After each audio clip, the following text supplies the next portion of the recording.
What is the stock exchange and how does it work?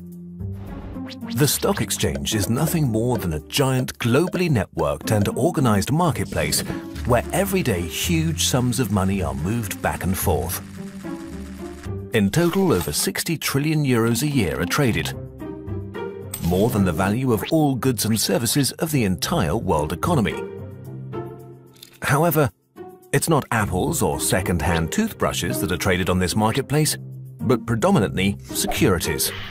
Securities are rights to assets mostly in the form of shares.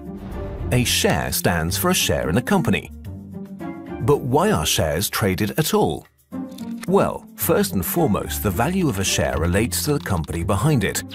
If you think of the value of the company in terms of a pizza, the bigger the overall size of the pizza, the bigger every piece is. If, for example, Facebook is able to greatly increase its profits with a new business model, the size of the company's pizza will also increase, and as a result, so will the value of its shares. This is of course great for the shareholders. A share which perhaps used to be worth 38 euros could now be worth a whole 50 euros. When it's sold, this represents a profit of 12 euros per share. But what does Facebook gain from this? The company can raise funds by selling the shares and invest or expand its business. Facebook, for example, has earned $16 billion from its listing on the stock exchange. The trading of shares, though, is frequently a game of chance. No one can say which company will perform well and which will not. If a company has a good reputation, investors will back it.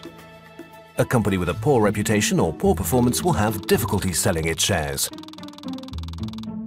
Unlike a normal market in which goods can be touched and taken home, on the stock exchange only virtual goods are available. They appear in the form of share prices and tables on monitors. Such share prices can rise or fall within seconds. Shareholders therefore have to act quickly in order not to miss an opportunity. Even a simple rumor can result in the demand for a share falling fast, regardless of the real value of the company. Of course, the opposite is also possible. If a particularly large number of people buy weak shares because they see, for example, great potential behind an idea, their value will rise as a result. In particular, young companies can benefit from this. Even though their sales might be falling, they can generate cash by placing their shares. In the best-case scenario, this will result in their idea being turned into reality. In the worst-case scenario, this will result in a speculative bubble with nothing more than hot air. And, as in the case with bubbles, at some point they will burst.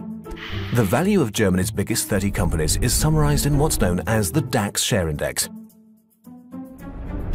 The DAX curve shows how well or poorly these major companies, and thereby the economy as a whole, are performing at the present time. Stock exchanges in other countries also have their own indices, and all of these markets together create a globally networked marketplace.